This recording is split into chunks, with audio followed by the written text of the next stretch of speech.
Middle ഈസ്റ്റിൽ നിന്ന് ഏറ്റവും ആശങ്കപ്പെടുത്തുന്ന വാർത്തകളാണ് ഇപ്പോൾ പുറത്തുവരുന്നത്. അമേരിക്കയെ വിശ്വസിച്ച് സ്വന്തം മണ്ണിൽ US സൈന്യത്തിന് താവളമൊരുക്കിയ ഗൾഫ് രാജ്യങ്ങൾ ഇപ്പോൾ വലിയ വില കൊടുക്കേണ്ടി വരുന്നു എന്ന യാഥാർത്ഥ്യമാണ് പശ്ചിമേഷ്യയിൽ നിന്ന് തെളിയുന്നത്. അതായത് മനസ്സിലാവുന്നത് കൂടെ നിന്നു അവസാനം വലിയ പ്രഹരം ഈ രാജ്യങ്ങൾക്ക് ഏറ്റിരിക്കുകയാണ്.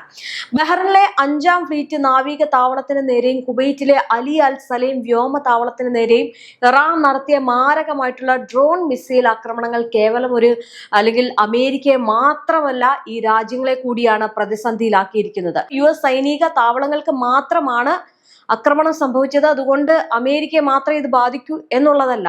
ഇന്ന് ആ രാജ്യങ്ങൾ വലിയൊരു ഭീതിയിൽ കഴിയുകയാണ്. ഒരു കാര്യവുമില്ലാതെ അമേരിക്കയുടെ അത്യാഗ്രഹത്തിനും സാമ്രാജ്യത്വ മോഹങ്ങൾക്കും ഗൾഫ് രാജ്യങ്ങൾ ഇരയാകേണ്ടി വരുന്നു എന്നുള്ള കാഴ്ചയാണ് ഇപ്പോൾ ഈ യുദ്ധത്തിൽ കാണാൻ കഴിയുന്നത്. സ്വന്തം സുരക്ഷയ്ക്കായിട്ട് സൂപ്പർ പവറായ അമേരിക്കയെ കൂടെ നിർത്തിയവർക്ക് ഇപ്പോൾ തങ്ങളുടെ സ്വന്തം മണ്ണിൽ വൻ നാശനഷ്ടങ്ങളും സുരക്ഷാ ഭീഷണിയും നേരിടേണ്ടി വരികയാണ്. അമേരിക്കയുടെ അത്യാധുനിക പ്രതിരോധ സംവിധാനങ്ങൾക്കൊന്നും തന്നെ ഇറാന്റെ ആത്മഹത്യാ ഡ്രോണുകളെ തടയാൻ കഴിഞ്ഞിട്ടില്ല എന്നത് ഈ ഗൾഫ് രാജ്യങ്ങളുടെ വലിയ ആശങ്കയെ വെളിപ്പെടുത്തുന്ന ഒരു കാര്യമാണ്. കഴിഞ്ഞ മാസം സിറിയയിൽ വെച്ച് US നടത്തിയ കമാൻഡർ വധത്തിന് പ്രതികാരമായിട്ടാണ് ഇറാൻ ഈ ആക്രമണങ്ങൾ അഴിച്ചുവിട്ടത്. എന്നാൽ ഇതിന്റെ പുകയുയരുന്നത് പാവം ഗൾഫ് രാജ്യങ്ങളുടെ മണ്ണിലാണ്. അമേരിക്കയെ കണ്ണടച്ച് വിശ്വസിക്കാൻ കൊള്ളില്ല എന്നും അവരുടെ സാന്നിധ്യം മേഖലയെ കൂടുതൽ യുദ്ധത്തിലേക്ക് മാത്രമേ നയിക്കൂ എന്നും അടിവരയിടുന്നതാണ് ബഹ്റിനിലെയും കുവൈറ്റിലെയും ജോർദാനിലെയും UAE-ലെയും സൗദിയിലെയും എന്തിനേറെ പറയുന്നു ഈ ഗൾഫ് രാജ്യങ്ങളെ മൊത്തത്തിൽ വിഴുങ്ങുന്ന ഇറാന്റെ നീക്കം എന്ന് പറയുന്നത്. ഇന്ന് അവിടെ സൈനിക താവളങ്ങൾ കത്തി അമരുമ്പോൾ വലിയ ഭീഷണിയിലാണ് ഈ GCC രാജ്യങ്ങൾ എന്ന് പറയുന്നത്. ചരിത്രത്തിലുടനീളം അമേരിക്ക തങ്ങളുടെ സഖ്യകക്ഷികളെ പ്രതിസന്ധി ഘട്ടങ്ങളിൽ കൈവിട്ട ചരിത്രം മാത്രമേ ഉള്ളൂ. ഇപ്പോൾ അത് ഇസ്രയേലിനെയും കാണാൻ സാധിക്കുന്നുണ്ട്. ഇപ്പോൾ ബഹ്റിനിലും കുവൈറ്റിലും സംഭവിച്ചതും മറ്റൊന്നുമല്ല. ലോകത്തിലെ ഏറ്റവും വലിയ പ്രതിരോധ സംവിധാനങ്ങൾ ഉണ്ട് എന്ന് അവകാശപ്പെടുന്ന അമേരിക്കയ്ക്ക് തങ്ങളുടെ സ്വന്തം താവളങ്ങൾ പോലും സംരക്ഷിക്കാൻ കഴിയുന്നില്ല എന്നതാണ് മറ്റൊരു സത്യം. US 5ാം ഫ്ലീറ്റിന്റെ ആസ്ഥാനമായിട്ടുള്ള ബഹ്റിനിൽ ഇറാന്റെ ആരാഷ് ഡ്രോണുകൾ, കമ്മ്യൂണിക്കേഷൻ റഡാറുകളും പവർ ജനറേറ്ററുകളും തകർത്തതോടെ US നാവികസേന അന്ധമായി മാറിയിരിക്കുകയാണ്. അമേരിക്കൻ കപ്പലുകളെയും സംവിധാനങ്ങളെയും വിശ്വസിച്ച് കടൽ സുരക്ഷ ഏൽപ്പിച്ച് ബഹ്റിൻ ഇപ്പോൾ കടുത്ത സുരക്ഷാ ഭീതിയിലാണ്. ഈ കുവൈറ്റിലെ അലി അൽ സലൈം എയർബേസിൽ അമേരിക്കൻ ഡ്രോൺ ഹങ്കറുകളും ഇന്ധന സംഭരണശാലകളും ഇറാൻ മിസൈലുകൾ ബോംബിട്ട് തകർത്തിരിക്കുകയാണ്. ഒരു യുദ്ധത്തിലും പങ്കാളിയാകാത്ത കുവൈറ്റിന്റെ മണ്ണിലാണ് അമേരിക്കയുടെ വാശി കാരണം കോടിക്കണക്കിന് രൂപയുടെ നാശനഷ്ടങ്ങൾ ഉണ്ടാകുന്നത്. ജോർദാനിൽ US-ന്റെ ഏറ്റവും സുരക്ഷിതമായിട്ടുള്ള വ്യോമ താവളങ്ങളിൽ ഒന്നായിട്ടുള്ള ജോർദാനിലെ അൽ അസ്രഖ് എയർബേസിന് നേരെയാണ് ഇറാന്റെ ആദ്യ മിസൈൽ വർഷമുണ്ടായത്. അമേരിക്കയുടെ അത്യാധുനിക 5ാം തലമുറ യുദ്ധവിമാനങ്ങളായിട്ടുള്ള 3 F-35 അതായത് F-35 ഫൈറ്റർ ജെറ്റ്സ് വിമാനങ്ങൾ ഈ ഒരു ആക്രമണത്തിൽ പൂർണ്ണമായിട്ടും തകർക്കപ്പെട്ടതായിട്ടാണ് പുറത്തു വരുന്ന വിവരങ്ങൾ സൂചിപ്പിക്കുന്നത്. US-ന്റെ വ്യോമ മേധാവിത്വത്തിന് ഏറ്റവും വലിയ തിരിച്ചടിയാണ് ഈ ജോർദാനിൽ സംഭവിച്ചത്. ഇനി ആക്രമണ പരമ്പരകൾ ഇവിടെ ഒന്നും തീർന്നില്ല. സൗദി അറേബ്യയിലും യുണൈറ്റഡ് അറബ് എമിറേറ്റ്സിലും US സൈനിക സാന്നിധ്യമുള്ള താവളങ്ങൾക്ക് നേരെയും ഇറാനും അവരുടെ സഖ്യകക്ഷികളും കൂടി ചേർന്ന് വലിയൊരു ഡ്രോൺ നീക്കങ്ങൾ ഉണ്ടാക്കുന്നുണ്ട്. ഈ ഹൂത്തി വിമതർ സൗദിയെ പിടിവിടാതെ അടിക്കുന്നുണ്ട്. മേഖലയിലെ US-ന്റെ മിസൈൽ പ്രതിരോധ സംവിധാനങ്ങളുടെ ശ്രദ്ധ തിരിക്കാനും ഒരേ സമയം ഒന്നിലധികം രാജ്യങ്ങളിൽ ഭീതി വിതയ്ക്കാനും ഇറാന്റെ ഒരു മൾട്ടി ഫ്രണ്ട് ആക്രമണ തന്ത്രത്തിന് സാധിച്ചു എന്ന് വേണമെങ്കിൽ പറയാം. US-ന്റെ പേട്രിയോട്ട് വ്യോമ പ്രതിരോധ സംവിധാനങ്ങൾ പൂർണ്ണമായി പരാജയമാണെന്ന് ഈ ആക്രമണങ്ങളോടെ തെളിഞ്ഞിരിക്കുകയാണ്. അതായത് അമേരിക്കയുടെ ഈ ഒരു അത്യാഗ്രഹത്തിന് മുന്നിൽ ഇന്ന് പഴി ചുമക്കേണ്ടി വരുന്നത് ഈ GCC രാജ്യങ്ങളാണ്. ഒന്ന് ആലോചിച്ച് നോക്കണം. അവരുടെ ഏതെങ്കിലും തരത്തിൽ അമേരിക്കയെ ആക്രമിക്കാനോ പിടിച്ചെടുക്കാനോ വേണ്ടിയിട്ട് ഇറാൻ പോയപ്പോൾ നടത്തിയ ഒരു ആക്രമണമല്ല. ഈ ആക്രമണത്തിന്റെ പശ്ചാത്തലം നമുക്ക് നോക്കുകയാണെങ്കിൽ അത്യാഗ്രഹവും അധികാരമോഹവും മാത്രമാണ് ഇന്ന് ഈ ഗൾഫ് രാജ്യങ്ങളുടെ നാശത്തിന് അമേരിക്ക വരുത്തി വെച്ചിരിക്കുന്നത്. US-ന്റെ പേട്രിയോട്ട് വ്യോമ പ്രതിരോധ സംവിധാനങ്ങൾ പൂർണ്ണമായിട്ട് പരാജയമാണെന്ന് പറയാൻ കാരണം ഇതുകൊണ്ട് തന്നെയാണ്. ശത്രുക്കളുടെ ഡ്രോണുകളെ തടയാൻ പോലും ആകാത്ത അമേരിക്കൻ ആയുധങ്ങളെ വിശ്വസിച്ച് ഇനിയും മുന്നോട്ട് പോകാൻ കഴിയില്ല എന്ന ചിന്ത ഇപ്പോൾ ഗൾഫ് ഭരണാധികാരികളിൽ ശക്തമാവുകയാണ്. പശ്ചിമേഷ്യയിലെ എണ്ണ വിപണിയും തന്ത്രപ്രധാനമായിട്ടുള്ള ഹോർമുസ് കടലിടുക്കും പൂർണ്ണമായിട്ട് തങ്ങളുടെ നിയന്ത്രണത്തിലാക്കുക എന്ന അമേരിക്കയുടെ അത്യാഗ്രഹമാണ് ഈ ഒരു പ്രതിസന്ധികൾക്കെല്ലാം കാരണം. ഇന്നും ഗൾഫ് കത്തുമ്പോൾ അവിടെ ലാഭം കൊയ്യുന്നത് അമേരിക്കയാണ്. അമേരിക്കയ്ക്ക് ഒരു വശത്തുകൂടി എണ്ണ ഒഴുക്കുന്നുണ്ട്. അതായത് ഈ യുദ്ധം ചുമ്മാ അങ്ങോട്ടേക്ക് കൊണ്ടിട്ട് മറ്റു രാജ്യങ്ങളിലെ എല്ലാം പ്രശ്നങ്ങൾ ഉണ്ടാക്കുമ്പോഴും അമേരിക്ക അവിടെ മറുവശത്ത് എണ്ണ ഒഴുക്കിക്കൊണ്ട് ലാഭം കൊയ്യുന്നുണ്ട്. ഇന്ന് ഈ ഗൾഫ് രാജ്യങ്ങൾ ഏറ്റവും കൂടുതൽ പ്രതിസന്ധിയിലാകുന്നത് നമ്മൾ പല വാർത്തകളിലും പറഞ്ഞിട്ടുണ്ട്. കുവൈറ്റ് ഉൾപ്പെടെയുള്ള രാജ്യങ്ങളിൽ, GCC രാജ്യങ്ങളിൽ പ്രവാസികളടക്കം നിരവധി പേരാണ് അവിടെ അല്ലെങ്കിൽ നമുക്ക് അറിയാവുന്നവരും നമ്മുടെ നാട്ടിലുള്ളവരും നമ്മുടെ ഇന്ത്യ എന്ന് പറയുന്ന രാജ്യത്തുള്ളവരും ഒക്കെ ഉള്ളത്. അവിടെ പഠിക്കാനും ജോലി ചെയ്യാനും അവരുടെ ദൈനംദിന ജീവിതത്തിന്റെ ഭാഗമായിട്ടൊക്കെ ഒരു കൂട്ടം മലയാളികൾ അവിടെ ഉണ്ട്. അപ്പൊ ആ മലയാളികൾക്കൊക്കെ വലിയ പ്രഹരമേൽക്കുന്ന രീതിയിൽ ഇന്ന് ഈ ഒരു യുദ്ധത്തെ കൊണ്ടെത്തിച്ചിരിക്കുന്നത് അമേരിക്ക തന്നെയാണ്. ഇനിയൊരു അത്യാഗ്രഹത്തിന് ഇറാന്റെ കയ്യിൽ നിന്നും പണി വാങ്ങിക്കൂട്ടുന്നത് ഈ ഗൾഫ് രാജ്യങ്ങളാണ്. അവിടെ നിൽക്കുന്ന പ്രവാസി മലയാളികൾ ഉൾപ്പെടെ ഉള്ളവരാണ്, സാധാരണ ജനങ്ങളെയാണ് ഈ യുദ്ധം ബാധിക്കുന്നത്.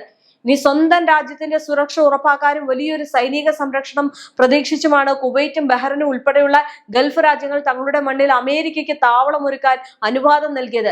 എന്നാൽ ഇന്ന് തങ്ങൾക്ക് യാതൊരു പങ്കാളിത്തവും ഇല്ലാത്ത ഒരു യുദ്ധത്തിന്റെ ഇരകളായിട്ട് സ്വന്തം നാടിനെ മാറ്റാൻ മാത്രമേ ഈ തീരുമാനം ഉപകരിച്ചുള്ളൂ എന്ന് ഗൾഫ് ഭരണാധികാരികൾ തിരിച്ചറിയുകയാണ്.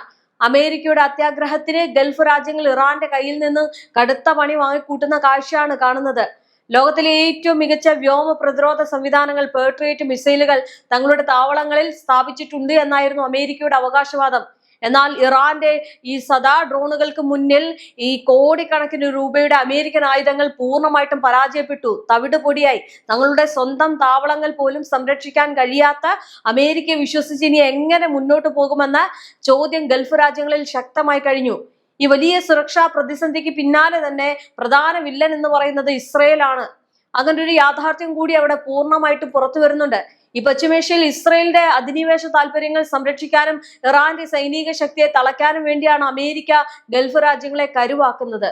ഈ ഇസ്രയേലിന് വേണ്ടി അമേരിക്ക നടത്തുന്ന രഹസ്യ നീക്കങ്ങളുടെയും സൈനിക കമാൻഡർമാരെ വധിക്കുന്നതിന്റെയും വിലയാണ് ഇപ്പോൾ ഗൾഫ് മണ്ണിൽ ചോരയായും പുകയായിട്ടും പടരുന്നത്. അമേരിക്കയും ഇസ്രയേലും ചേർന്നുള്ള ഈ ഒരു സഖ്യത്തെ കണ്ണടച്ച് വിശ്വസിക്കാൻ കൊള്ളില്ല എന്ന് അടിവരയിടുന്നതാണ് ഇപ്പോഴത്തെ സംഭവ വികാസങ്ങൾ. ഈ ഇസ്രയേലിന്റെ സുരക്ഷയ്ക്ക് മുൻഗണന നൽകുന്ന അമേരിക്ക ഗൾഫ് രാജ്യങ്ങളുടെ പരമാധികാരത്തെയും ജനങ്ങളുടെ ജീവനെയും അപകടത്തിലാക്കുകയാണ് ചെയ്യുന്നത്. പാശ്ചാത്യ ശക്തികളുടെ കെണിയിൽ വീണതുമൂലം തങ്ങളുടെ സ്വന്തം മണ്ണിൽ യുദ്ധഭീതി വിതയ്ക്കപ്പെടാൻ അറബ് ഭരണാധികാരികൾ തന്നെയാണ് വഴിയൊരുക്കുന്നത്. ചുരുക്കത്തിൽ ഇസ്രയേൽ US സഖ്യത്തിന്റെ സ്വാർത്ഥ താല്പര്യങ്ങൾ പശ്ചിമേഷ്യ ഒരു മഹായുദ്ധത്തിലേക്ക് തള്ളിവിട്ടിരിക്കുകയാണ്.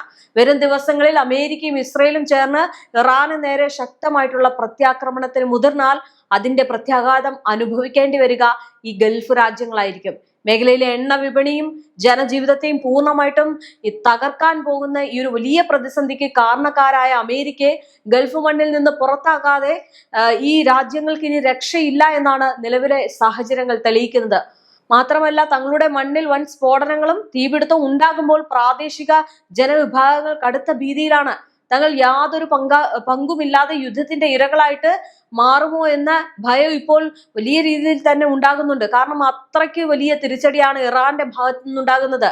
അമേരിക്കൻ സൈന്യത്തിന് താവളങ്ങൾ അനുവദിച്ചതുകൊണ്ട് തങ്ങൾക്ക് യാതൊരു സുരക്ഷയും ലഭിക്കുന്നില്ല എന്നും മറിച്ച് തങ്ങൾ കൂടുതൽ ശത്രുക്കളെ സമ്പാദിക്കുക മാത്രമാണ് ചെയ്യുന്നത് എന്നും ഇനിയെങ്കിലും ഗൾഫ് രാജ്യങ്ങൾ തിരിച്ചറിയുന്നതായിരിക്കും നല്ലത്. അറബ് രാജ്യങ്ങളോട് തങ്ങൾക്ക് ശത്രുതയില്ലെന്നും എന്നാൽ തങ്ങളുടെ ശത്രുവായ അമേരിക്കയ്ക്ക് താവളം ഒരുക്കുന്ന ഇടങ്ങളെ ലക്ഷ്യം വെക്കാൻ മടിക്കില്ല എന്നും ഇറാൻ വ്യക്തമാക്കി കഴിഞ്ഞിട്ടുള്ളതാണ്. ഇത് US സഖ്യകക്ഷികളെ കൂടുതൽ പ്രതിരോധത്തിലാക്കുകയാണ്. അതായത് യുദ്ധത്തിൽ വലിയ പ്രതിസന്ധി ഗൾഫ് രാജ്യങ്ങൾക്കുണ്ടാകുന്നു. ഒരു തരത്തിലും ഗൾഫ് രാജ്യങ്ങൾ പങ്കാളികളാകില്ല എന്ന് കരുതിയിടത്താണ് ഇന്ന് ഏറ്റവും വലിയ നാശനഷ്ടം ഈ രാജ്യങ്ങൾക്ക് തന്നെ സംഭവിക്കുന്നത്. ഇനി ഈ US-ന്റെ സൈനിക താവളങ്ങൾ ഇവിടെ ഉണ്ട്, അതുകൊണ്ട് നിങ്ങൾക്ക് ഒരു കുഴപ്പവും വരില്ല, ഞങ്ങളുടെ ഒരു താവളം മാത്രമേ ഇവിടെ ഇരിക്കുന്നുള്ളൂ, ഞങ്ങൾ അവിടെ അതിനെല്ലാം കൺട്രോൾ ചെയ്യും, നിങ്ങൾക്ക് ഒരു നാശനഷ്ടവും വരത്തില്ല എന്ന് പറഞ്ഞ് നിങ്ങളെ ഞങ്ങൾ സംരക്ഷിക്കും എന്ന് പറഞ്ഞ അമേരിക്കയുടെ ഈ US സൈനിക താവളങ്ങളും സൈനികരെ നിഷ്പ്രഭമാക്കാൻ ഇറാന് സാധിച്ചു. ഇവിടെയാണ് ഒരു ചോദ്യം, എവിടെയാണ് നിങ്ങൾ ഈ ഇറാന് പ്രതികരണത്തിൽ അല്ലെങ്കിൽ ആക്രമണത്തിൽ ഗൾഫ് രാജ്യങ്ങളെ സംരക്ഷിച്ചത്? അമേരിക്ക പറയുന്നതെല്ലാം പച്ചക്കള്ളമാണ്, കുടിച്ച വെള്ളത്തിൽ വിശ്വസിക്കാൻ കഴിയില്ല എന്ന രീതിയിലേക്കാണ് ഇന്ന് യുദ്ധം പോകുന്നത്.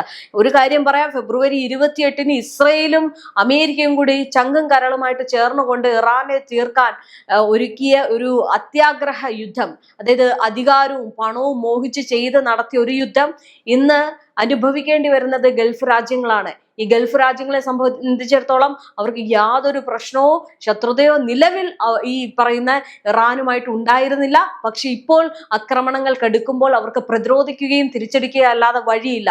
ഇതെല്ലാം കൊണ്ടുവന്നത് ഒരൊറ്റ കാരണത്തിനാൽ. അമേരിക്കയെ നോക്കുകയാണെങ്കിൽ അമേരിക്കയുടെ അത്യാഗ്രഹമാണ് ഈ യുദ്ധത്തിന് പിന്നിൽ കാരണമാകുന്നത്. പക്ഷേ ഇറാൻ അങ്ങനെയല്ല. സ്വന്തം രാജ്യം നിലനിർത്തുക, സ്വന്തം ജനങ്ങളെ സംരക്ഷിക്കുക, അങ്ങനെയുള്ള കണക്കുകൂട്ടലുകൾ മുൻനിർത്തിക്കൊണ്ടാണ് ഈ യുദ്ധത്തിൽ പിന്നോട്ടില്ല എന്ന് പറയുന്ന ആ രാജ്യം നിൽക്കുന്നത്. ആ രാജ്യത്തിന്റെ ഈ ഒരു തീരുമാനത്തെ ആർക്കും അംഗീകരിക്കാതിരിക്കാൻ കഴിയില്ല. കാരണം അത് ന്യായമായിട്ടുള്ള അവരുടെ അവകാശം കൂടിയാണ്. സ്വന്തം രാജ്യത്തെ തകർക്കാൻ നോക്കുന്ന ഏതൊരു ശക്തിയും പ്രതിരോധിക്കുക എന്നതാണ് അവരുടെ ഏറ്റവും വലിയ നയം. ആ നയത്തെ ലോകരാജ്യങ്ങൾ നല്ല രീതിയിൽ തന്നെയാണ് നോക്കിക്കാണുന്നത്. പക്ഷെ ഇവിടെ അമേരിക്കയുടെ എന്ത് നയമാണ്? അമേരിക്കയുടെ അത്യാഗ്രഹവും അധികാരമോഹത്തിന്റെയും നയമാണ്. ഇതിനെ പിന്തുണയ്ക്കുന്നവർക്കാണ് ഏറ്റവും വലിയ പണി കിട്ടുന്നത്. എന്തായാലും ഗൾഫ് രാജ്യങ്ങൾക്ക് ഇപ്പോൾ ആകെ മൊത്തത്തിൽ വലിയ പ്രതിസന്ധിയാണ്. ഇറാന്റെ ഓരോ നീക്കങ്ങളും ഗൾഫ് രാജ്യങ്ങളെ വലിയ രീതിയിൽ തന്നെ അസ്വസ്ഥപ്പെടുത്തുന്നുണ്ട്. അങ്ങനെയാണ് കാര്യങ്ങളെങ്കിൽ ഏത് നിമിഷവും അത് വലിയൊരു പൊട്ടിത്തെറി യുദ്ധത്തിലേക്ക് മാറാമെന്നതിൽ യാതൊരു സംശയവുമില്ല.